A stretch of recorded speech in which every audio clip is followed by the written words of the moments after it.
It's TNT forever. There it is. What's up, folks? Nick Battle, aka Nino's Corner. We got Chris with a K in today, waiting on Steven. Ty can't make today, and I think Jay is he's coming in just a little bit late today too. But hey, folks, man, episode 37 right now, Chris, somewhere around there. See, hey, man. Oh, Hey, what's up? What's up? it's a blessing, man. Hey, y'all go out there, man. Hey, look, y'all already know what y'all need to do. Y'all need to go and hit that like button, And subscribe. subscribe. Hey, it's official. Now, me, Nick, Steven, and that boy Jay, we can all say we SEC bound, bound for glory, all of that. It's going on. But before we get all to that, and I'm sorry to just Go take ahead, over, take the stuff. but I gotta say this right here. Y'all pray for my boy Ty. Okay? Pray for my boy Ty. And, He and, can't and, defend and on himself top of today. that, on top of that. Now Steven knows that we beef, and he knows the beef is fresh. But say a prayer for my boy Steven, because Steven about to have an aneurysm over these Dallas Cowboys. I can't do it anymore. My whole family is I'm at Cowboys peace fans. now, I brother. tried to be. I can't do it. I'm at peace now. But we gonna leave that alone. But pray for my boy Ty, because I mean, say something. Do your holy do your Mary, your Saint Marys, your Holy Marys, all that stuff. You know, put go the to the altar tonight. Go put to the the oil in altar his tonight. forehead. Steve, what's up, man? Man, and happy New Year and to everybody. I don't know how late in the year you're allowed to say that, but I know this is the first time I'm on here Uh, since the new year and everything. And so hey, like Chris with the K said, we are now officially SEC here all the way through, at least on the football front. We know Big 12 basketball is still very, very real, as the mhm. Texas Longhorns are playing UCF as we speak. But from a football perspective, it's the Wild Wild West right now. I mean, the vultures are out in full effect in Tuscaloosa, and the vultures being the other SEC teams and coaches. Not just other SEC. Hey, even the I mean, Big Ten everybody, coaches, everybody. Look, everybody. man. But it's extreme what's happened in this landscape and the timing. Obviously, we'll speak on that here now, but the timing with Nick Saban's retirement just a week into it, because you guys covered it last week when he made the announcement, and now here we are. Yeah. And my goodness. My goodness, man. Look here, man. Josh Pate said it best on his show yesterday. He said that Alabama fans, if you're under 30 years old, you're a trust fund fan, meaning that you've been the only thing that you've experienced your whole life has been success with this team. It's 17 years of Nick Saban being the king of college football, and now it's Bama's going to come back to be a regular football team, right? And I think we've kind of seen some chinks in the armor over the last 3 or 4 years lately. But they've still been able to compete. No. They've been able to compete, and they were in the college football playoffs this year and a couple years ago too. But for the Bama fans, like, look, I'm married to somebody from Bama. I got two sister-in-laws that went to Bama and two nieces that graduated from Bama too as well. Those were horrible seasons, man. Like, they look at that as like, our team sucks. I'm like, you went 10 and you went 11-1 and won an SEC championship. Your team doesn't suck. You're a good team. Almost a great team. It's just there's three other really good teams in college football too. So, man, it's interesting, Steve, man, to see the max exodus of folks from Alabama, especially from the offensive side of the ball. This is what gets me, Steven. You can say what you want to about Kalen DeBoer. He's an offensive guy. Like, he puts up points. So to see a guy like Caden Proctor leave, knowing that the staff that is coming in is the staff that coached the best offensive line in the country, seeing Nye Black leave, that kid will tear it up, in that offense. Bond leaving too as well. To me, that's the interesting part. What do you think, Stephen? So it is interesting. And I think that's one, it depends on where you are and the reason you came to Bama. I'm gonna start there with the offensive guys, because a lot of them didn't come there to play for Tommy Reese either. Let's keep it a buck, right? So a lot of it comes down to why they were at Bama and what are they being asked to do. For example, Will Rogers is coming in. We covered Will Rogers pretty closely on this channel, former Mississippi State quarterback who went to Washington, right, in the portal this year as Kalen's replacement that was to be for Michael Penix Jr. And now with him taking the Alabama job, Will Rogers then goes to Bama, and he's kind of slowly bringing in whatever personnel he has. And there's some ties. There's ties there to a degree, but one kid that we all liked, Jalen Hale, they said, hey, we're going to stay put because we saw what you did with Roma Dunze. You saw what you did. Jalen Polk is going to the draft. Jalen McMillan will eventually be an NFL receiver. We've seen the development, and Ryan Grubb is also coming to Alabama with Kalen DeBoer. Like those guys are as good as it gets, X's and O's. But there's again ties, familiarity. Why did those offensive guys come to Bama? Those are questions I'm asking those questions because I think it's more than just the X's and O's. Because I agree with you, Nino.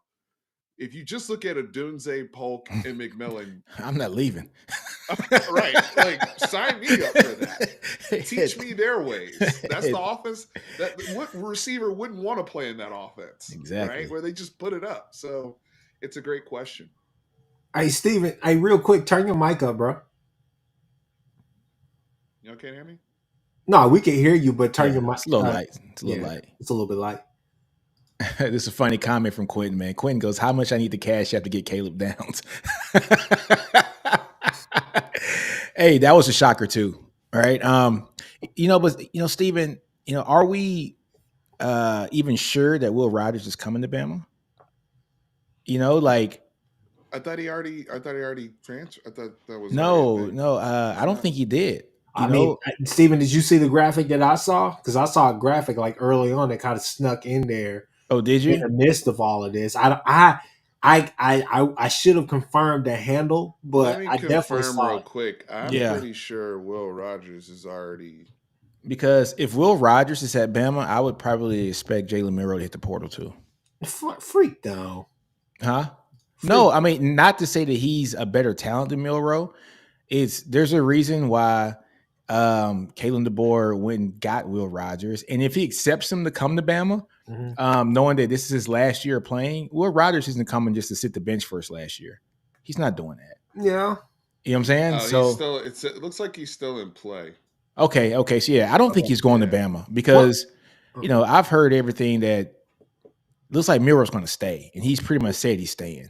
All right. So, yeah. Man, I'm going to give you a little bit pushback, Nick. Yeah. We talked about this last night. Shout out to my guy Jason, Hall of Fame College Football Podcast. We talked about this last night. Look, the thing for me is that outside of maybe three guys now, about three guys, some of the other ones that you're seeing leaving Bama, this was kind of expected for some of these guys to leave outside of like Nye Black, Downs, and Proctor. But outside of that, what other production are you getting? I mean, the thing that I think that we all need to realize is that my uncle called me and said, "Hey man, you think a lot of these kids would be leaving or would have left if Saban was there?" And I said, "Yeah, I still think that some of these kids would have left if Saban wasn't there, simply because this is Bama." And for the last few years, what we all have to stop and realize is that for the last few years, Bama has had red shirts, the guys who have played, the 2-deep roster, the 2-deep, all of that. But then they also have gray shirts. They have those guys who are, hey, you just wait, be patient, do what you need to do, come back, and we're going to have a spot for you. So, I mean, it's a factory over there. So, I mean, the thing is that something was going to have to give. These guys want to get film to try to go to the next level. So, I think that's something that we all definitely need to talk about. I don't think this is the end of Bama being great. I think Bama still has a chance. You have arguably one of the hottest, if not the hottest coach that was out there in Washington. You have him coming off of 2 damn good seasons and a national championship berth as well. Mm-hmm. So the thing is that I think that I don't love the hire simply because I think it's just so many different philosophies clashing right now, and I'm scared that Bama's going to have to be transportal U. I think the only thing I would say is now, yeah, I just gave him credit, but the only knock that I would say is that it's Sonny Dike esque. Did he catch lightning in a bottle with all those super seniors? Because now coming to Bama, it's going to be different, and the standard is going to be different. Whereas people expected you to be bowl eligible or to at least be pretty damn good at Washington. Now they expect you to compete for a national championship year in and year out. That's the actual expectation, year in and year out. Yeah, man. Look, so here's a comment about Proctor. So Proctor is a starting left tackle. He was a true freshman this year, freshman All-American. But 6'6", 6'7", 365-pound guy. So James Strice says that, Proctor makes sense too. He's from Iowa and he was committed to them prior to flipping to Alabama. And yes, that is true. Yeah. But Iowa doesn't even have an offensive coordinator right now. Like he is committing, he's going back home, but he's going to a school that doesn't have an offensive coordinator right now. Like he knows exactly what his offense is going to look like in this upcoming year at Bama. He just saw what Washington did, right? Well, here's the thing about Proctor, and here's the he's biggest a guard. Yeah, he's a guard. He's an inside guy. But the or thing a right is, tackle. You would think that scheme would be friendly for him as far as, we're talking about Washington.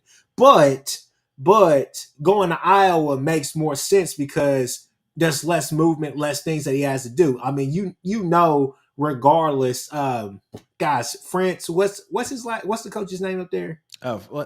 Franz, is it Kirk Ferentz? Kirk Ferentz.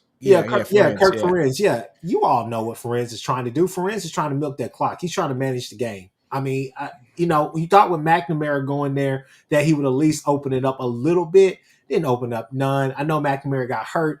Regardless, though, it's the same thing year in and year out. No matter who's the offensive coordinator, you know what's going to happen. He's going to manage that game. I completely agree. Yeah, that's true. I completely Which agree. is sad. Yeah, it's a coaching thing because he prides himself on being that type of coach. It doesn't matter who the OCs get. They had Greg Davis for crying out loud for the longest time. Shoot, it doesn't matter who the OC is. With Iowa, I agree with everything Chris said. Proctor at least going there, you're going to be going forward. Exactly. That's it. You're going to be going forward. There's no lateral movement. Because my concern with him, and I told Ty about this. I told Ty this with Proctor. My concern is you got the diabetes ankles, the big mama ankles. And we gotta get the body right. Yeah. I know. Hey, Steven. Somebody has to be real with these brothers, man. Steven. He has the big mama's house ankles. He got the calf the calf matches the ankle. It's just all one. It's just one. Look, I'm not out here trying to move against edge guys in space. Y'all trying to block for my quarterback. All I'm saying is this right here is that I think there's a chorus of fans out there who would agree with this statement here. I think that going back to Iowa is a comfort move, and I think that it could. I'm not saying it is because the kid is talented. I think he just needs to figure out whether he needs to be inside or outside. But I would say this right here.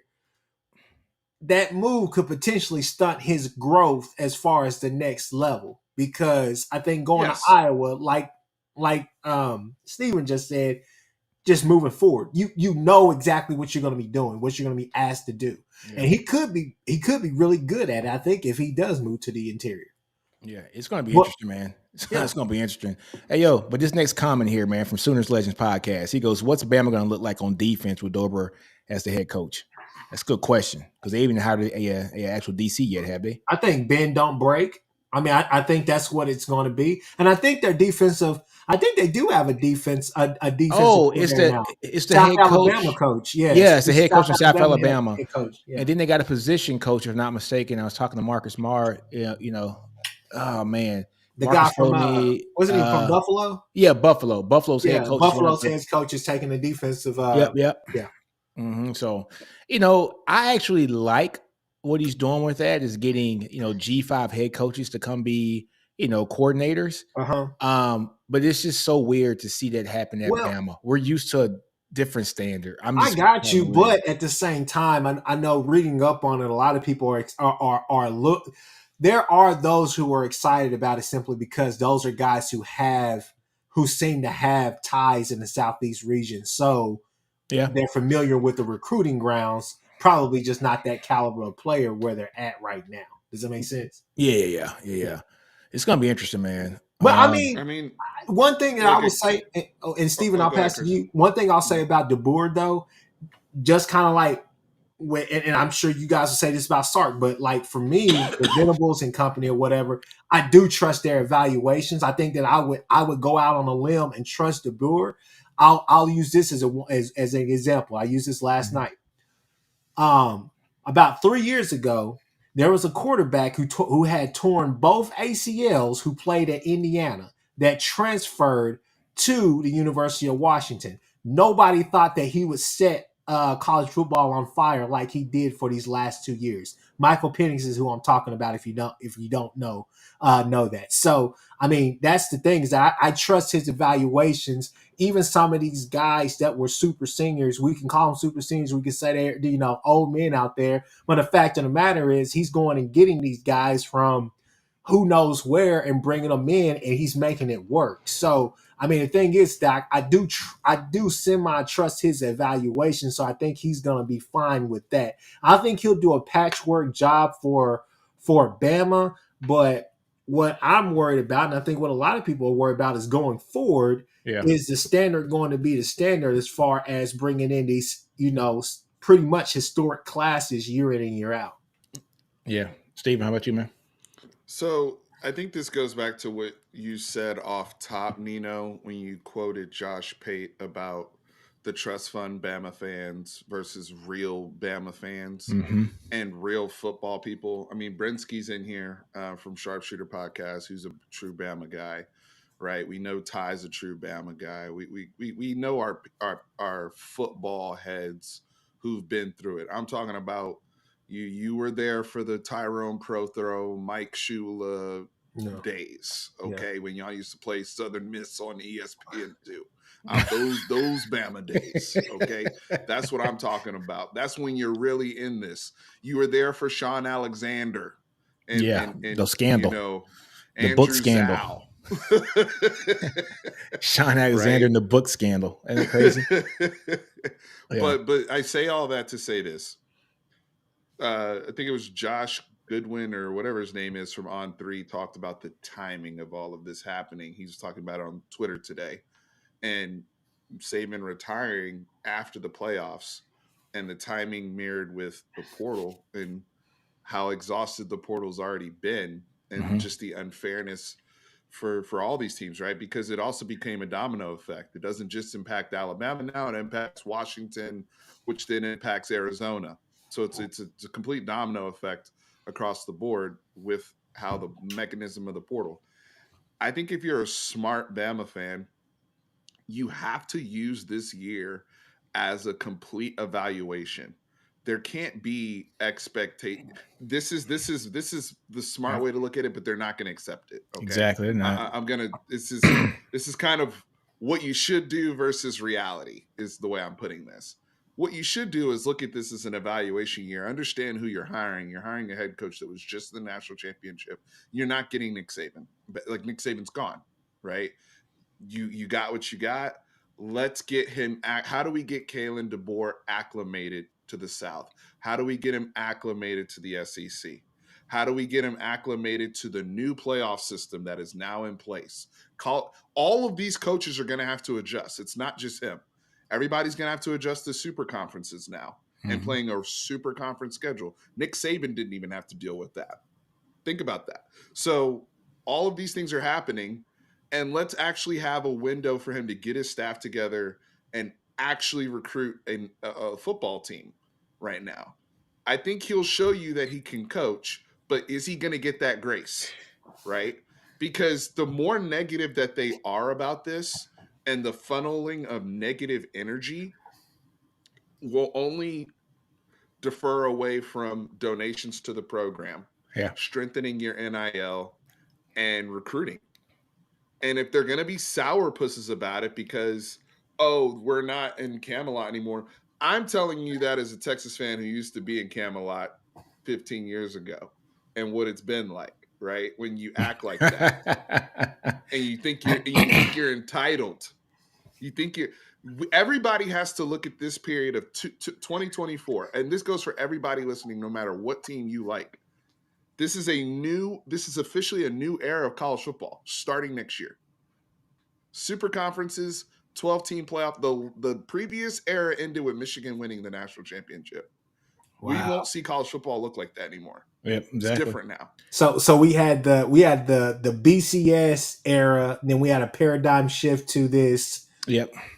The BCS era ended when Florida State won, when Jameis Winston beat Auburn. Yeah. And the 4-team playoff era started when Ohio State won in 2014. So it was a 10-year They won the first era. one. They won the first one. Yeah. And Michigan, that version of college football is over. Yeah. Now it's a whole nother monster now. Hey, Stephen Corliss that's a great point, and the headsets are coming too. So yeah. Oh, they are, aren't they? Yeah. That's perfect. Hey, I want to address this comment from Thunder OU Sony. He goes, I love that. He said, I wonder if Texas is tampering in the portal. All right. So was Alabama tampering in the portal when I think they had the cornerback from USC there at practice the day after he decommitted and I hit the portal? What's his last name? Jackson? He was there for the bowl practices like the day after he decommitted and went to the portal. Jackson. Yeah. So was that tampering as well? I'm just trying to figure out. You know what I'm saying? Look, I just want to know. Hey, Thunder Sony, you know you're my boy, but I think everybody tampers. Everybody tampers. You know what I'm saying? And so look, I had somebody say something in the comments earlier about Bama should, like sue some of these teams for tampering. Well, that means they would have to run the most crispiest clean of shop because they would be inferring that they don't do this. And yes, guess what, folks? These players talk to the other players and they get a feeling of where the hell they want to go based upon what player on that team you're talking to. You can't talk to the coaches, but it doesn't say anything that I can't talk to somebody that I went on 7-on-7s with, for the last 3 or 4 years prior to going to college. And I want to know what the team's like, right? And so that's the stuff that goes on. No different than if you're hired at a job and you want to go work somewhere else and you call your home and say, hey, man, what's the working environment over there like? I'm going to put in the application. All right. It's the same thing. And I think that's where people got to kind of separate some of this stuff when it comes to college football. It's a new landscape, folks. It's transfer portal. It's NIL. College football is the minor leagues for the NFL. And people don't want to hear that, but it's the truth. Mm-hmm. Every other sport, every major sport has a minor league. You want to leave high school and go play baseball in the minor league, you can get drafted straight out of high school and go make millions. You can do it. You want to go play hockey straight out of high school, you can go to the minor leagues and play hockey and make millions out of high school. Same thing with swimming and diving. Yeah. Same thing with soccer. Same thing with boxing. They have amateur leagues and you can go pro early. Football is the only major sport that doesn't have it. Now that good touche point. Florida State did get in trouble a little bit. Too. Which one? This one, the Tampa one? The Thunder Center comment. Are you living in 1998? Like this is 2024. Like because Odd Feature brought up the DMs. You can DM people now. The other thing is every one of these players, whether you have an Oklahoma player, a Texas player, a Bama player, I don't care. They now are affiliated to agents or representatives or whatever they're called, right? So you can contact those people. Yeah. These coaches also have relationships through if they finish second or they finished a runner-up for a player, they're still keeping in touch. They're keeping everybody's doing it. Yeah. So the Des Ricks kid, let's just put it out there. The Des Ricks kid that is transferring from Bama to A&M. Apparently, Florida was alleged of tampering in that, and they didn't even get the guy. Florida, I mean, they might as well just let Florida do whatever they want to do right now. They need all the help they can get, damn it. But if you're a Florida fan, aren't you happy that Billy is trying? Trying to do something. Look. Oh man, I got to show y'all a chart. Okay, go ahead. No, it's good. It's good. Give me a second. I'm gonna show you. Go ahead and talk, Chris. Go ahead. No, I was gonna say, I'll just save this point for whenever we're transitioning into kind of the next topic. Hold on. Let me send myself something. I'm going to send you guys. I'm going to show this chart, and it's the two Okay. deep of Alabama, right? And I have all the names read it out. So somebody sent this to me on Twitter, but I had to like kind of update it as well. My brother, their two deep is pretty nasty, and I'm going to show it right now. Give me a second. Let's share the screen. Is it? No, it's not that one. Don't pull Go ahead nothing. and talk, guys. Go ahead and talk. Don't, Go I'm ahead and about to talk. say, The don't pull nothing vultures, the crazy vultures are now. out here. Hey, If you're real quick, while he's trying to do that, Steven. So it just flashed across my screen. McCarthy's back. So what are we doing? What are we doing, Steve? you know what? Look. I told you I've made my peace with it, brother. I don't he know said, why you decided to bend back that way. We can talk offline. I'm not trying to get my blood pressure up right now. In all all right. So seriousness.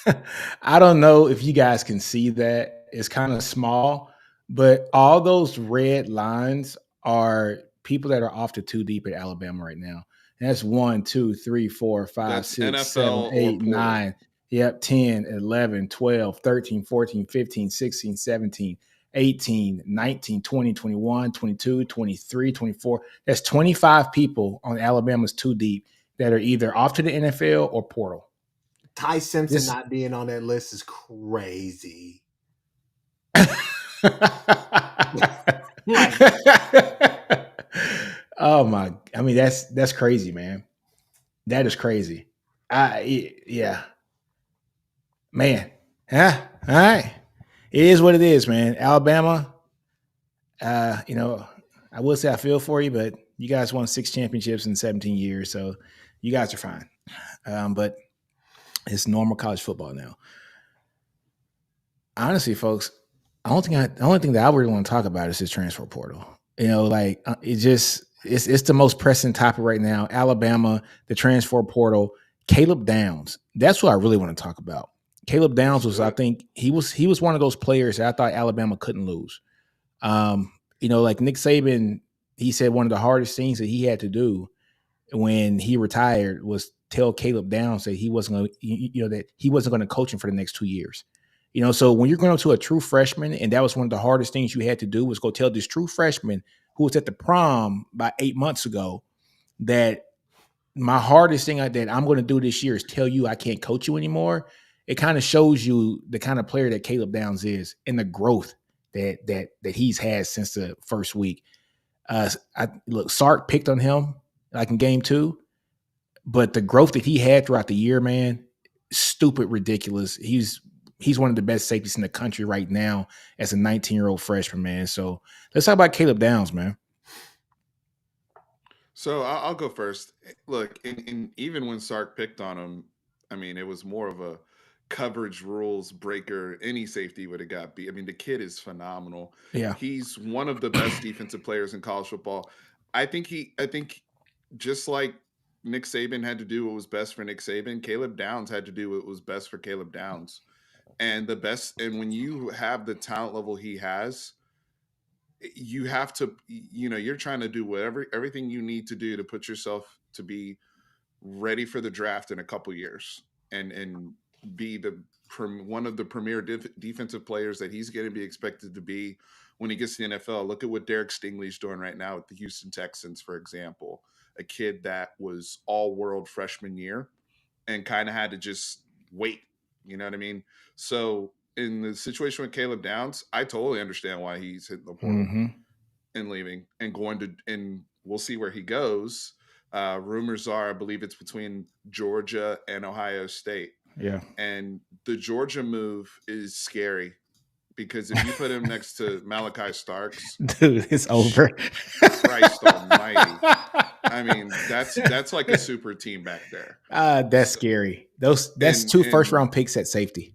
yeah, and not to mention, the other big 5-star all world safety they have coming in this year in the 2024 class, who they were, or however, they got a whole bunch of stuff going on there at Georgia, right? So I'm just saying, with the Caleb Down situation, you have to do what's best for you, and it Yeah. totally made sense for me. You know, I get it. The South Alabama coach is coming in and all these guys, but if you don't have those relationship ties and you don't know how you're going to be coached, people forget Nick Saban, defensive guru, but his specialty was those DBs.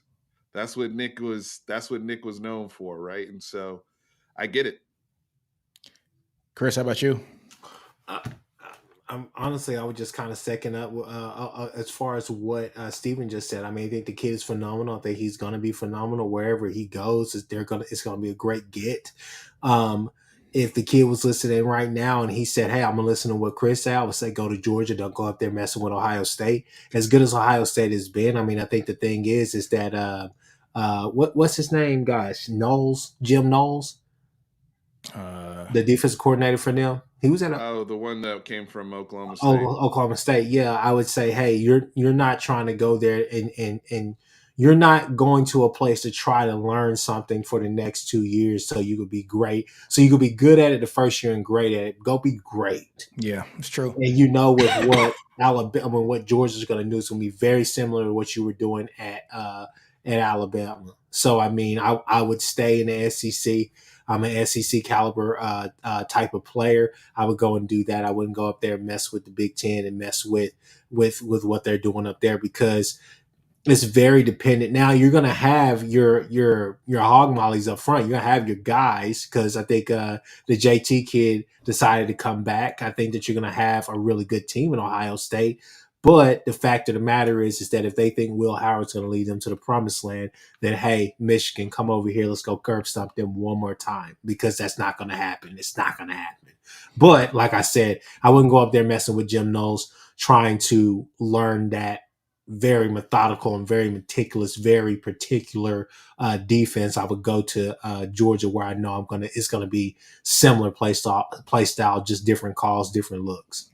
Yeah, under Kirby, it just makes sense. The same stuff. Yeah. You would be able to go to Georgia and really just honestly, just you're learning language. It's the same defense though.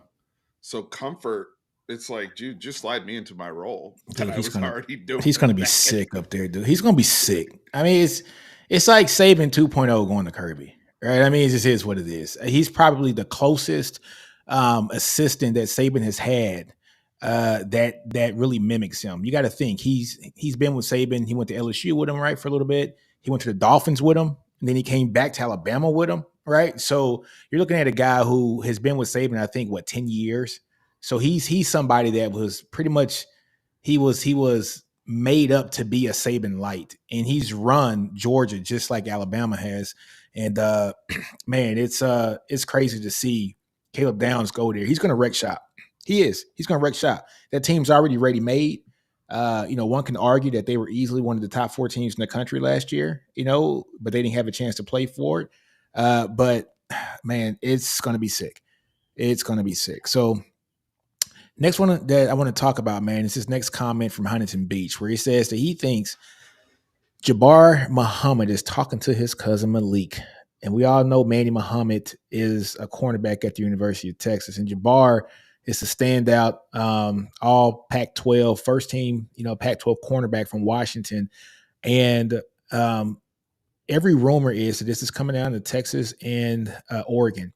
But my question right here, folks, is why not Alabama on this one? This seems like, to follow your old coach, right? I understand the family ties, Manny Muhammad, Billy Walton, right? I mean, I get it. It's close to home. He's from Dallas, Texas area. But you have a coach that you went to war with. He came and got you from the portal. What was it, 3 years ago or so? You go to a national championship game with him. You made a hell of a play against Texas. And now he's in the portal, and your coach is at Alabama, right? So why isn't Alabama being factored into this one much? I thought he was going to take a visit to Bama. He's taking a trip, but I think that's just off the love, because every report is every report is Oregon and Texas, 50-50. Okay. Well, I mean, I'll look at it this. I mean, as a Texas fan, I was, as soon as Jabbar hit the portal, I want him. As every other Texas fan, who we just saw Jabbar in the game we were just eliminated from, and the job he did, on our receivers until the end of the game when Jordan Whittington finally got the best of him. Shout out to Jay Witt. But Yeah. I mean, Jabbar did a fantastic job. And that's a kid that came from Oklahoma State. When he transferred over, he's gotten better and better. I think what I love about him is he brings attitude as well as with the production, and a guy that can play pure man coverage just like his cousin Manny. Yeah. And you think about, you have Muhammad Islands is what some people are already starting to call it. Please, baby Jesus. But Jabbar brings that edge. He started talking to X weeks before the game started. Right? I mean, yes, that was, I loved it because X wanted it. He wanted it too. They were talking. Right. I was like, this is what's up. This is what football's heavyweight about. Matchup. Exactly. And you watch the film of those guys. You watch the way he matched up with the Oregon, Troy Franklin or at Oregon, who's a dog at receiver, and the job he did over there. And I love Sark and them did a bang up job in this 2024 cycle with corners in particular, and the corners we have coming in, the returning experience we have with Terrence Brooks, Manny Muhammad. Look, but when you can add a kid like this, it's not just his skill set, it's also the energy that he can bring into that room. It's the full package. It's the full package. Yeah. Chris, how about you, man? Y'all talking Texas stuff, right? No. I'm not talking about Texas. So the first question was him being a Washington guy and his head coach going to Alabama. Why not Alabama? Why not show them more? Jay love? Morris has a good comment about that there. Hold on. Right there. Comment.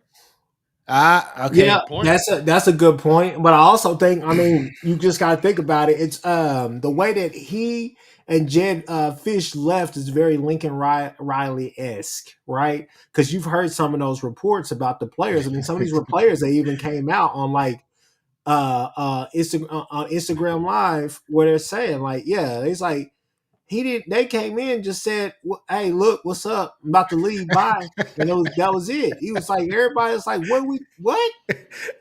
Yeah, crazy. So, that's the whole thing, is that I think some of these players are kind of like, hey, there's a lot of money out here right now. And I think that, do you go down to Bama and get in that whirlpool as far as, what's going on? Do you go here to where, I think that, for example, I've seen some Washington guys are going to Oregon. I've seen some Washington guys there. I think these guys are looking for what's the best route for me to get to the NFL now, because a lot of them have some really good film from this year. But I think some of the more premier players now are saying, okay, I need to think about myself. What's going to be best for me? It's contract season, Chris. It is. It's contract, which is funny. Well, hey, that's what I was going to say, because when you think about it with DG, right, with Dylan Gabriel, I think that, in my mind, this is just my theory, right? Hear me out on this. I feel like Oregon is a better spot for him. Now, don't get me wrong. They don't necessarily run a pro-style offense, but they have more pro-style concepts than what Levy had for him, right? Correct. Because I feel like probably what was said, and I don't know what was said. I'm just putting words out there. It's high speculation. But I feel like the NFL scouts probably told him, hey, we saw what you could do with the gimmick and with the toys. Now we kind of need to see you do that with a little bit more meat on the bones. We need to see what you could actually do versus what we could see you do with these, kind of a gimmick offense. You get what I'm saying with that beer and shoot. Yeah. So, I think it's similar to that, where these players now are trying to make business decisions. Like you said, it's contract season. So it is. They got to figure out what's the best situation for me to, get to the league now. Which is crazy because he had a draftable grade this year for, I heard he's like a day 2 pick. Maybe he's trying to come back to get that first day pick or, low second round pick. But look, he was going to get drafted this year too. Who? But folks, we got a super chat right here. I'm talking about Jabbar McDonald. Not McDonald. Jabbar Muhammad. Okay. Yeah. Okay. I was trying to, because he was talking about Dylan Gabriel. Before, oh no, not okay. Come on, we all know DG. Yeah, come on, we know that. I mean, that's no disrespect. I mean, that's just. I mean, we're all being real right now as far Yeah. as just like the drafts and stuff. No, I mean, that's just my thoughts about it. But yeah, keep going. But anything when it does come to DG, he's gonna get that QB rehab treatment over there at Oregon. We saw what Bo Nix was able to do, right? So Bo Nix was I don't want to say it, but he was hot trash at Auburn, right? He goes to Oregon. Oregon, makes him really pretty and beauty, him up. He's gonna be a first round pick this year. I think DG can sneak in and get drafted next year, after 1 year with Oregon. So that's a good move for him, man. But group chat, money.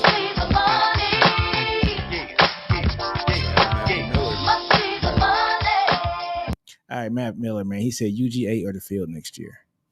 Obviously, the field, man. I think obviously the field. I mean, here's the problem for UGA. Bowers. Bowers is gone. They don't have another guy on that roster that's like that. They got the Evans kid. Oscar Delp. Oscar Delp. No, that kid is not okay. Do you think that kid is going to be running jet sweeps and doing all the rest? Yes, hell no, dude. He showed some things Chris, when he played. He showed it when Brock Bowers was gone. Oscar Delp ain't no slouch, man. I'm not. All I know is this right here. Bowers. Guy was the number one tight end prospect. 5 stars. Bowers is gone. Bowers is gone. I'm not saying that the kid is not good, but I'm just saying Bowers is pretty damn good. He's good. And Ladd's gone too. And Ladd McConkey's gone too. And that's what I was going to say.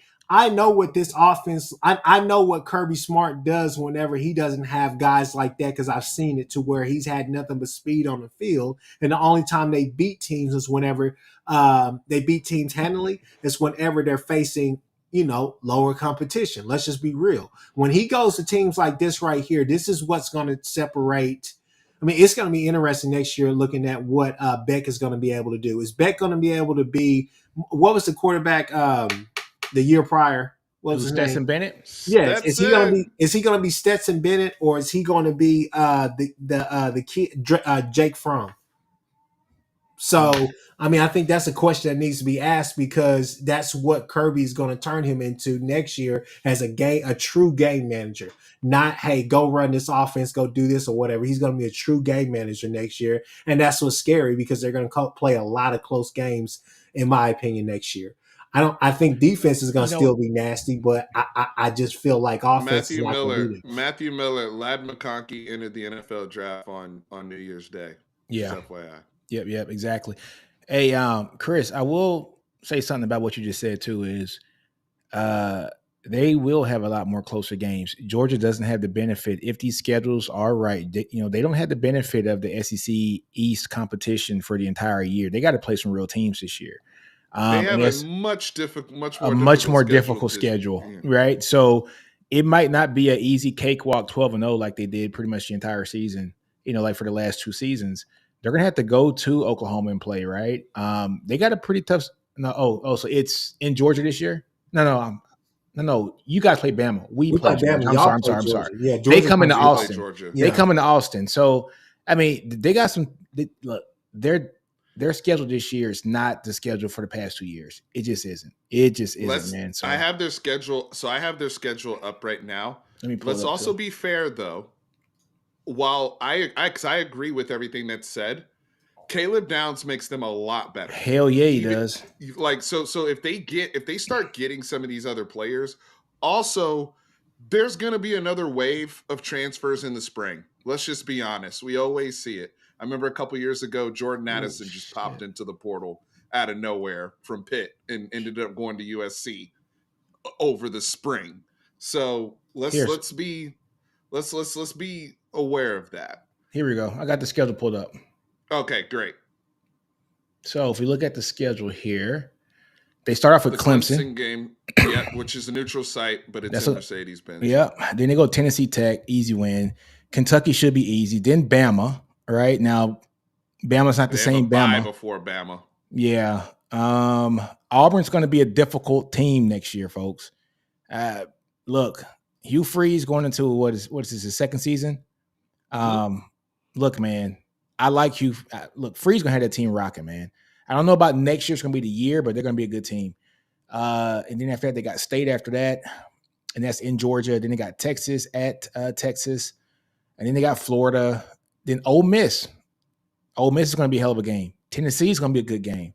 Then they got UMass and then Georgia Tech. So now that I think about it, man, November's a little light after Ole Miss. let me be honest with you. What do you think about this Clemson game? That's going to be the game that I'm going to say this. That's going to be the game if Dabo's really cooked. If he's really, really cooked, or if there's some juice left in Dabo's cooked in the church of Dabo. It don't matter. Dabo's cooked, man. I'm sorry. I'm not. I think they honestly, man, with everything that happened with Alabama, right? I think they plowed through these first 4 games. I just do. Yeah. I'm serious. I don't know. I don't. What? You don't know what?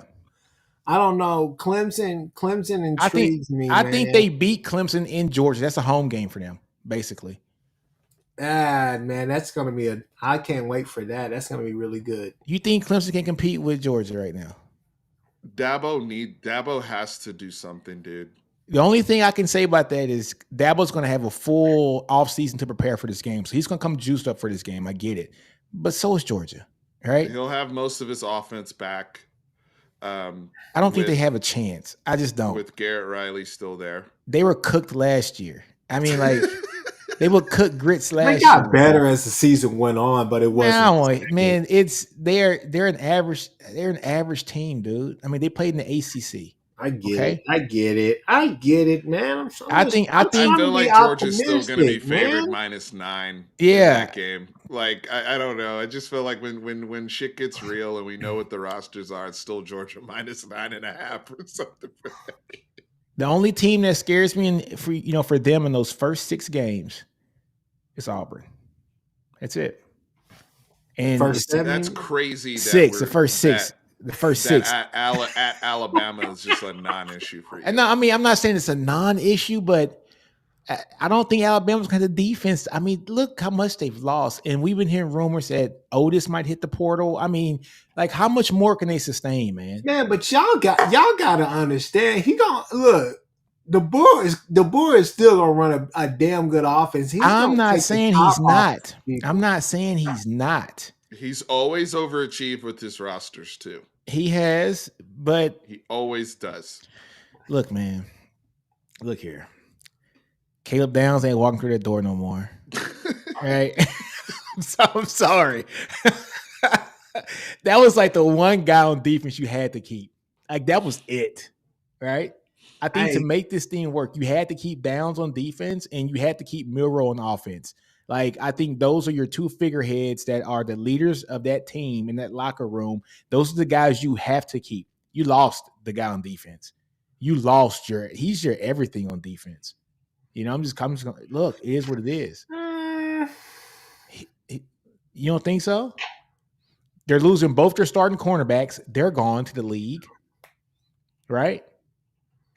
I mean, come on, man. I will say this, though. Compared to a lot of the SEC schedules, I guess just the way this schedule is structured, it is manageable. It's favorable. It's definitely manageable. It's favorable. It's more difficult than their 2023 schedule for sure, but it's manageable. Mm-hmm. I mean, it is favorable, dude. It's a favorable schedule. Do they have Missouri on the schedule? Go down. Nope. Okay. No, they don't play Missouri. I know. They don't play. They don't play South Carolina anymore. I'm scared. I'm not scared. I'm a tad bit worried about Mizzou because they just lost that defensive coordinator. I'm like, y'all got some interesting stuff going up there in Missouri right now. But yeah, no, I mean this schedule is definitely manageable. Chris, I just want to say that 16th, 23, and the 30th is nasty business compared to what OU's looks like. Oh yeah. I don't think that's right because you guys go Missouri, Bama, LSU, I think. Yeah. in those 3 weeks. It's a Oh, bye And week these in dudes there. are going Tennessee, UMass, and Georgia. Oh, trust me. Like, look, That is out of nasty. OU and Texas, oh, they gave OU the gauntlet. They said, "Hey, you baptized. Hey, y'all gonna get baptized by fire, boys." Yeah. Oh, they said y'all about to get this work. Go look at OU's last 3 Hold on, games. I'm It's pulling like, up now. Jesus Christ. I'm pulling up now. OU schedule. Okay, so 2024, you start off with Temple, It's 3 then games. then U of H, and then Tulane, and then you got Tennessee, and then you go to Auburn. All right, then you got Texas. You got a nice 3-game gauntlet there. South Carolina, you guys should be fine. Then you got Ole Miss, right? At then Ole Miss. Yeah, at Ole Miss. Then you got Maine. I hate them putting these weak ass games at the end of the year. And then you got And then Missouri. look at the last 3. You got Missouri. You got Bama. You got LSU, and don't even think about the SEC championship shit. Hey, they put it on my schedule. I didn't see it on Georgia. So you know what I'm saying? Go ahead. That's nasty compared to it's real Georgia's nasty work. last 3 games. That's nasty. Yeah, It's real nasty work. it like is. you have to. This is one of those schedules where you have to look at it and say, okay, hey, this is our 3-game schedule for this point right here, because it's definitely, there's some gauntlets in there. But the thing is that you really got to get into the season to see how things are going to happen, how things are going to shape out, because I'm eager to see if Ole Miss is the same. Because if Ole Miss is playing like they did last year, that doesn't necessarily bother me, because I know that, hey, if we do what we need to do, we can win that game. Because I think with everything that he's done in the portal this year and what he's been doing, and I like Lane Kiffin a lot, they should be inside the top 10. They should stay inside the top 10. But they got some games early on in their schedule that's going to be pretty tough as well. Well, with the I mean, look, the money they spent in the portal, let's be real, and the defensive upgrades, they're and the quarterback coming back, the offense coming back, expectations are sky high for Ole Miss this year, in my opinion. Look here, man. They're going to start off 5-0. Furman, Middle Tennessee, Wake Forest, Georgia Southern, Kentucky, South Carolina. How many? That's 1, 2, 3, 4. I'm sorry, they're going to start off 6-0. That's 6 before they go to LSU. They had a bunch of warm-up games, and then they go to LSU. Now you say that. I know. I'm just joking. You say that because you know Kiffin. You know how Kiffin is. I know Chris's boy. Hey, Chris's boy is going to be starting at quarterback for South Carolina. I don't know if y'all saw that. Oh yeah, Ashford. Robbie Ashford. Hey, Beamer ball, baby. Beamer ball, baby. That's all I gotta say. Beamer ball. He knows what he's doing out there. Hey, honestly though, every time I look at LSU's defense has to get better. Yeah. I mean, there's only one way that they can go now, and it's got to be up because they were pretty down pretty much the entire year last year. They spent $2 million on Mr. Baker to come and call that defense from Missouri. There's no it needs to be. They're spending bread. On that defensive coordinator. I get it. There's no more excuses. Look here. Defense. But I think people are forgetting too. Man, they're losing their Heisman Trophy winning quarterback too, right? And I know people want to talk about Nussmeier. I get it. Man, he ain't Daniels. He threw for 400. He threw for like 400 in the bowl game against Wisconsin. He was looking good. Man, we talking about Wisconsin. I'm just saying, Nuss was looking good. That's like Soldier was saying, Drake. We talking Wisconsin. Nah, I'm on Nuss Bus 24, baby. Pause. Put a big pause, man. Good pause. No, look, look, this is SEC. What you expect, man? Look, I think my boy is gonna be just okay. And if you want to catch that, y'all know where y'all can find all of that good content at. This is the SEC channel, so we'll stay here. LSU is an interesting team because Nussmeier. Because I think a lot of people have been excited about him for the longest, so we'll get to see him next year. They're going to have weapons. They're going to have guys outside, but who's going to be the guy that steps up and is that guy? Neighbors is gone. They just Thompson's got CJ gone Daniels. They got CJ Daniels from Liberty. coming in, man, a lot of and these, they still have like 5-star receivers. Yeah, everywhere. Wait, I mean that's just LSU. Mississippi State and Arkansas are the teams that I'll look out for as well, because I think Levy at Mississippi State has a chance to steal some games this year from some people Who's the that he DC over probably there? shouldn't. They Who's should the trick some DC? people out, huh? You know, so who's their DC this year? You know, I don't know yet. And I think they hired somebody, but I'm not sure. I forgot the name. If they who's their had. starting quarterback? You know, Chris, because I always thought DG was going to go there, but I think we all did. Man, I don't know. Hell, way it's looking right now, because I don't know who's all on campus, but that Van Buren kid. I want to answer Nino's question. What's that? They have a familiar face at defensive coordinator, Coleman Hutzler. Oh, Hutzler. He is getting he's linebacker coach. Yeah, it looks like he's going to be the DC. Yeah, you know, Texas guy. Hutzler. Yeah, he used to be our linebacker coach. Yep, he was. Wow, okay. And then he went to Bama. Hey, staying on that same tip, y'all boy just got hired at South Alabama, Major Applewhite, man. Shout out. Shout out to Major. Yeah, shout out to Major Applewhite, now the South Alabama head coach. Yeah, go and make that money. I ain't hating. Let's see. Just for shits and giggles, man, I want to look at Alabama's schedule. I can already tell you one loss.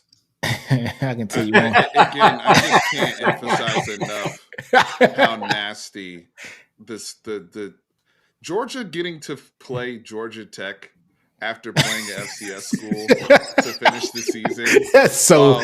OU's playing at LSU after Thanksgiving. Just nasty work. How do we get one of them contracts? How do we get one of them schedules? Right? It's like, hey man, can we get Texas Tech at the end of the season every year, please? They're gonna have like 2 weeks of tune-up. No disrespect to Georgia Tech, by the way, but they're gonna have like 2 weeks of if they're in the SEC championship game, they're gonna have like 2 weeks of tune-up before whoever they play. That's like Texas playing Rice. That's like Texas playing Rice. Ooh, Missouri comes to town. Oh yeah. So this is Bama's schedule, folks. So they start off at Western Kentucky. Okay, it's an easy win. USF, that should be a win. Wisconsin. Go at Wisconsin. I can't believe I'm saying this. I can't really believe I'm debating if Alabama's going to beat Wisconsin. Seriously. You know what? They would storm the damn field. Dude, you know what's sad? Well, it's not sad, but it's just we have been so conditioned to see Alabama at a certain level. In a game like Wisconsin, we're like, yeah, okay, Wisconsin. All right, the first 4 games, Georgia. Then after that, the next game's going to be Tennessee. And then after that, next one, maybe LSU if they're good. And then, you know, that little OU team, they'll be just shot of them. And then Auburn's going to be something, right? You know, so that's what we would think, right? You don't hate on them Boomer boys, man. You know what's sad, too, is no one's going to care how good Wisconsin is. Yeah. And what I mean by that is, like, if this is, like, because, like, Luke Fickell's doing a great job. And they're starting to get, like, even if you watch their bowl game against LSU, that was actually one of the better bowl games, like, competitively that was played. Wisconsin did have a lot of talent on the field in that game. And, you know, your boy Mordecai was out there slinging it around, Chris. But no, if, like, let's say Wisconsin's, like, back to, like, Paul Christ level good. Yeah. Like 5 years ago. Yeah. 9 wins a season good. Kalen's still gonna get shit if he loses that game, even if they're like, you see what I'm saying? Like, Wisconsin can like legit be like a top 15 team, and like he's still gonna get shit if he loses. That's so sad. That's sad, dude. No one's gonna care how good Wisconsin is. Oh man. Yeah, I see this one. My boy said, so all the board has done is more or less contrary to proper belief. He does not have less this year compared to past years. No, okay, dog, man, I get what you're saying. But we're talking about Washington's competition level and the talent that he had against the other Pac-12 teams was comparable. He's had comparable talent in the Pac-12. Washington's roster is just as stacked as Oregon's roster was last year, just as stacked as USC's and Colorado's and Oregon State's. We're talking about these guys are going to go into the SEC, okay? And we can talk about the more with less all we want, But when Caleb Downs is staring down your throat, or Anthony Hill or Stutzman, or I mean, it's a different level of talent. It just is what it is. It's a different Okay, level. so to be fair to that point, can we do this exercise real quick? What's that? Let's compare Bama's roster, because Right somebody now. else's point here to every opponent, because somebody else's point here is, if we go off DeBoer always does less with more, then theoretically, even now, Bama's roster, they're saying, still has more athletes than Wisconsin's roster. Yeah, Right. So it should. I would like to actually do that exercise. Right. Okay. Like the first two games, Western Kentucky and USF, he clearly has more talent. Yeah, Than the he should win that. right? Easy.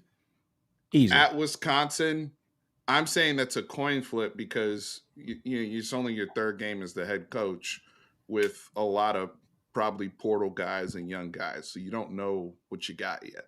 It's true. Georgia has more talent than Alabama. Not even a question. And continuity. There's nothing new in this system. You're at a disadvantage. This is plug and play. Vanderbilt, yeah, you should beat Vanderbilt. I don't care how bad things are. Yep. South Carolina, you should beat them. South Carolina, you should beat. Tennessee, this is the interesting one. That's where it gets interesting. Because look here, Steven. We talked about this. I said about a month ago. Nico might be a Heisman candidate. He could be. Tennessee had a down year with their coach last year. 8-4 is probably a down year for them, and that was with a quarterback that did not fit that system. That was an 8-4 season. Correct. I agree. Joe Milton didn't fit that. He didn't fit that system. That was an 8-4 season with a quarterback that was not ready made for that system. Nico fits that system. Hooker fit that system 2 years ago. So it's going to be interesting, man. Missouri, who has more talent? I think he still has more talent than Tennessee and Missouri. I think so too. With you. I think so too. LSU is going to be the big one. Can LSU clean that defense up? And stop right there, because as me and Ty would say, we need to unpack that, because here's the point that I think, or here's something that I think will give us all a glimpse of what his first season in the SEC is going to be like. It's going to be like Brian Kelly's. Look no further. You think 9-3 is going to be a season? It's going to be a lot of highs and a lot of lows. If they go 9-3 and win a bowl game and go that's a success. 10-3, that's a success. That's a success. Yes. Yeah. That is one more loss than what they had last year. And that means you're at the edge of the playoffs, by the way. Yeah. I can see in it a 12 team. I think Brian Kelly's first year is a great start. I mean, I think that is a great comparison, or a great outlook for how his year will go. I don't know, Chris. How much? Well, Brian Kelly was at Notre They should Dame. be praying for that kind of season. No, but how much talent did LSU lose with Brian Kelly being announced that he was the coach? Good point. How much talent, man? This is mass Brian exodus, kept man. a lot of those boys there.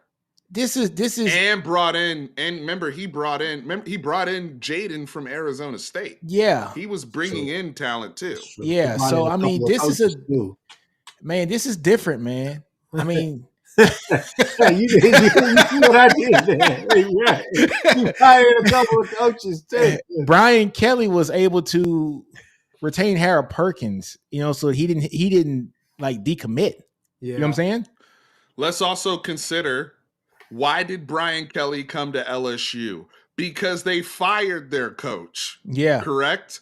And they went after another top 5 program, in terms of popularity and revenue. They went and poached Notre Dame's coach, right? Yeah. So that's a win. That's a win for them. Right. Yeah. Like they were like, we're upgrading our coach. Kalen DeBoer is following the GOAT. Which, look here, Steven, look, man, I want to bring this comment That's up here too. This, so talking to, it was me, you, and Homer and Nash in the chat, right? We were talking about the coach and the administration giving Saban 100% access. That is a party foul. Like, that is a foul. Let's talk about that. Let's talk about that with the group. So explain what you mean by that. So, hold on. Let me share the screen. I say that, all right, so once Saban left and he retired, and they get the brand new coach, the 80 for the school and also the brand new coach said that Nick Saban has 100% access to this team whenever he wants it, however he wants. He still has access. In my opinion, I don't know if that's the best thing for a brand new coach following the greatest coach of all time, because at the end of the day, you might be sending mixed signals when a kid has a problem and he knows that the coach who recruited him here and coached him last year is right down the hallway in an office doing whatever he's doing, where he's working out or making a phone call or consulting somebody. He could easily run down and go talk to his coach when his coach is the new guy, right? And so I think some things can get conflicted in there to where these kids can have some mixed signals, and they might not know who to go to. People forget these are 18 and 19-year-old kids, man, fresh out of high school, a lot of these guys, so there's got to be some clear direction. I think Sark said it best when he took over Texas, right? He said, I can make it easy and implement some of the things from the previous coaching staff, but then it would just be that much harder for me to implement my own stuff because they're doing something that they've been used to doing for so long, whether it's right or it's wrong. Right. So I don't know how much of a plus that is for Alabama to have Saban sitting around or coming around. I think Saban's a lot smarter than that. I don't think he's going to do it because he knows he wouldn't want his toes actually stepped on like that. So I don't know, man. Chris, how about your thoughts on that, man? Oh, go ahead, Steven. Go ahead, Steven. Yeah, go ahead, Steven. No, I just wanted to say, I think we have to define, what does access mean? Yeah. Right. I mean, because I think saying that publicly is a very kind gesture. It's also a strategic gesture to signal to the fan base and to make Alabama people feel more comfortable with Kalen DeBoer coming on board, saying, hey, we understand, we are mindful that the greatest coach of all time has retired, and we're not going to veer from those methods or the way of doing that we've been doing business here in Tuscaloosa since Nick Saban has been on board, and he is a resource. I think that's the way they want to phrase it. I think where you're going, Nino, is right, is a valid concern. Is he going to, that goes in the borderline of meddling and still having your hand in the cookie jar? Does he still have his office on campus and all that type of stuff? Like, then it becomes awkward, right? And it's like this cloud hanging over Kalen. I think Nick is going to be, I got to take him at his word. I think he's going to be retired. And if you want to pick up the phone and call me, you can pick up the phone and call me. But other than that, I'm retired. And I'm here if you want to leverage me for whatever you need. I hope it's that and not the latter. Yeah. Chris, what about you, man? I think that if you don't think that Nick Saban, there's been a conversation about this beforehand, I think he probably was one of the ones who talked to the board too, telling him just like this and that, blah, blah, blah. I think that it's kind of like a rite of passage for this job, especially following somebody such as a Nick Saban. I think Nick Saban is somebody that you want to be able to have around the program and have come in at key moments to be able to talk to recruits or different things like that, because he's also a closer. I don't think that you need to have him there going on trips or be a special advisor or whatever, but think about like Barry Switzer. Barry Switzer's always around the program and all the rest of that stuff, and he's around just enough for everybody to know, hey, this is the king of OU football, yada yada yada, this and that. Then he's gone. You get what I'm saying? So I think for Saban doesn't have to be there the entire time, but I think the board needs to. Chris, wouldn't the ideal? No, I mean this in all seriousness. Wouldn't the ideal situation be? And I'm asking you this because I want you to educate me and others. I mean, I don't know this. Wouldn't this be like when Lincoln took over and the way you guys utilize Bob? Yeah, Stoops? I mean, I think that'd be perfect. That was a perfect amount of involvement. Yeah. It'd be that type of involvement right there. Like, hey, I'm here. I'm here for when you have these, how Lincoln would always have those big, those big, anyways, you know how. So anyway, that is funny. But you know how Lincoln would have It's stupid. his big summer events for all the recruits and stuff. Stoops is around, everybody's around. So I mean, I think that that's kind of how you would want it to be, as far as I'm handing you the keys to this Lamborghini. Don't screw it up, but go have fun, do what you got to do. So The only involvement I want to see Nick Saban have, so I just saw this comment. They said that, so his office got moved to the stadium, right? yeah, The only involvement I want to see Nick Saban have with this team for Kalen's sake is to come to an occasional game, sit in the press box, eat some popcorn, enjoy yourself at the game with your grandkids in your hand, and leave after the game, right? Because this man still has to own this team, right? Like, it's just his team. And I only say that because you guys know that, look, man, I'm in the Air Force, right? And so at the time I was a commander, and the worst thing that you want is the previous commander to come to the functions, right? I've been invited to a couple functions with the new commander in place. I'm like, I love you guys, but that's his job, right? It's like, I don't want to come to the Christmas party and, what I'm saying, and be the previous guy, right? And so that's kind of his thunder. Recruits? If you gotta closing on a hell of a recruit, see, this is where you use them. Now, see, this is the perfect time to use them. A lot like back in the day when USC, when they wanted to close on a recruit, for the all the young folks in here that might not like this name, they would go send OJ. They would send OJ to the house. No, you're right.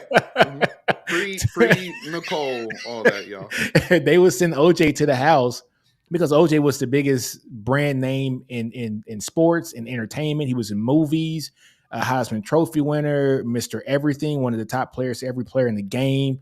And when they wanted to close on a recruit, they would send OJ to the house, and those guys would pretty much, like, they would commit on the spot, right? So that's an option. Kalen DeBoer does this thing. He's recruiting a guy, and there's just this one, hey, coach, we got him, but hey, man, go tell him how good we really do have it, because he's leaning towards Georgia. I got him. You know what I'm saying? Hey, man, come here. Kalen has my utmost, whatever, and whatever he needs, we got. And he talks to me on the phone once or twice a week, and I'm still a presence there. You might not see my face, but some of the words that are coming out are still some of me too. All right, so maybe that might be it. Yeah, JB, I don't think it's going to be like GP to Sark. GP to Sark, yeah, that's the difference.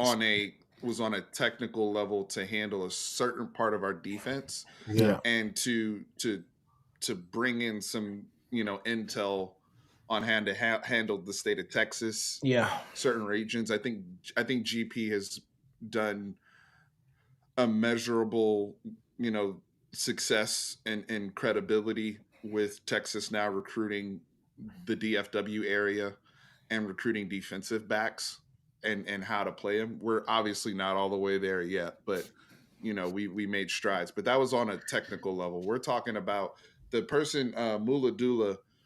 I think that's another good one.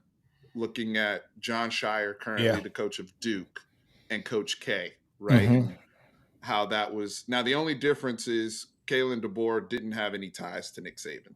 Yeah, whereas true. John Shire was a former player and then an assistant head coach under Coach K, and Coach K anointed him as his successor. But I'm still gonna be the Bob Stoops. I'm still around. I'm still upstairs. But I think that's a closer one than GP and Sark. GP and Sark was more transactional. Yeah, exactly. What else we got here? We need Nick Saban to replace Sleepy Lou Carosa. Don't talk about Lee Carosa like that. But I would love to see him on game day. I really would. I want to see Nick Saban let his hair down, man. Saban's good on TV. He is. I want to see him be. He's good on TV. I want to see him be loose. And honestly, I think what we've seen over this past year, man, with Pat McAfee, and him, you got to see a different side of Nick Saban. And he has the dry humor.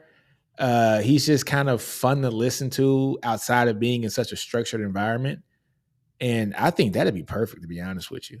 Come on there, pick some games, talk to people, interact, and do his thing, man.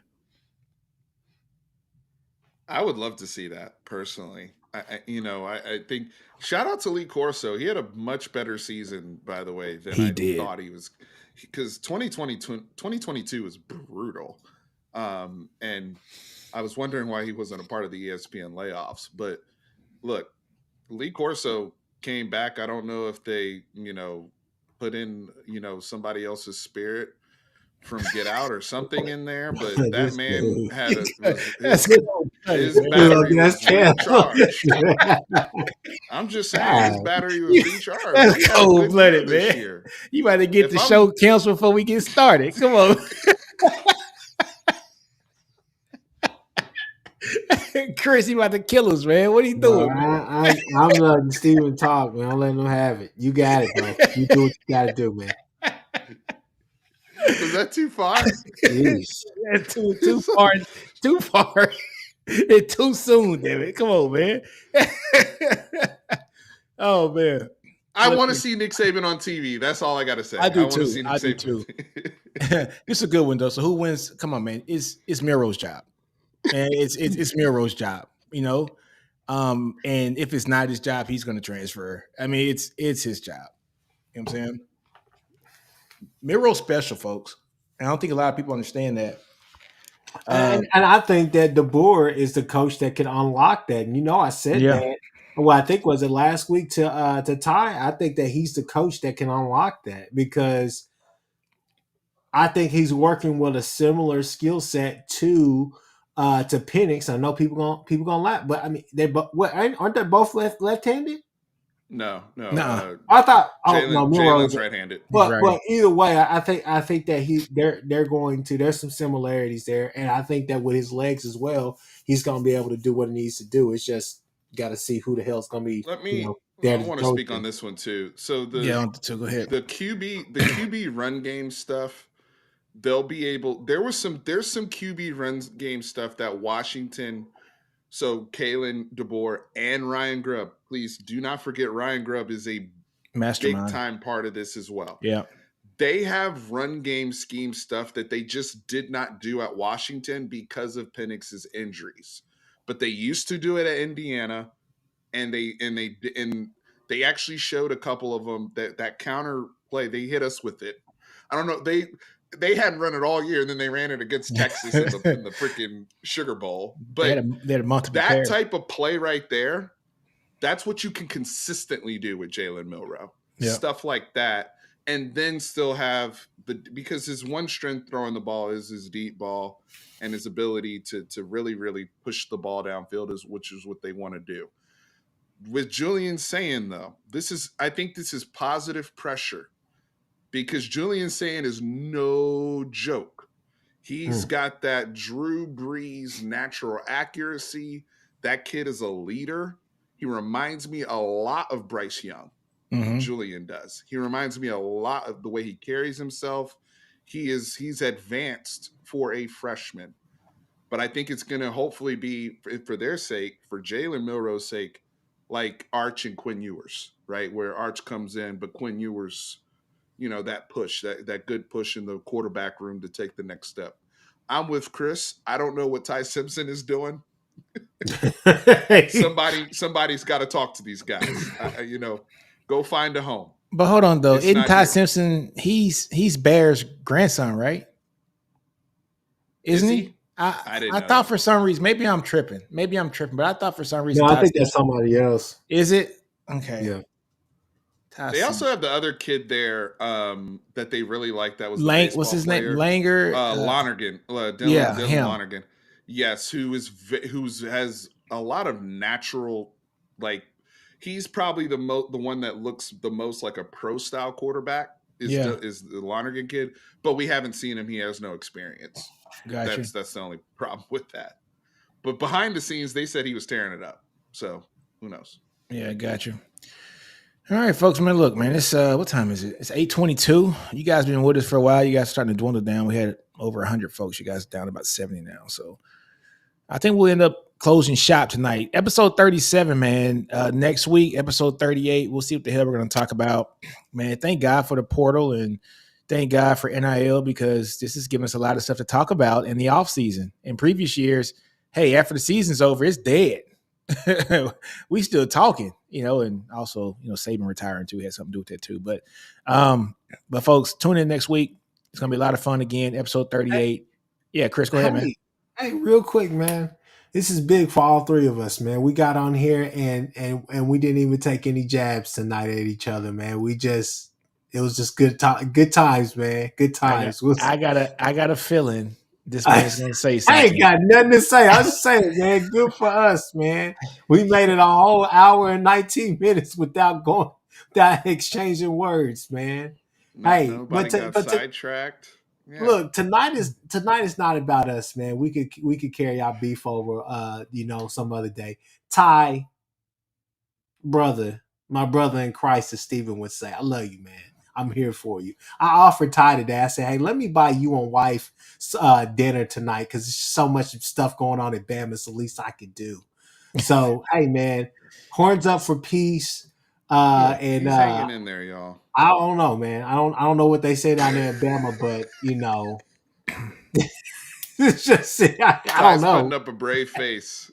He really, at least publicly, he's got that, the Joker smile. Where I know it's all good, man. It's all good.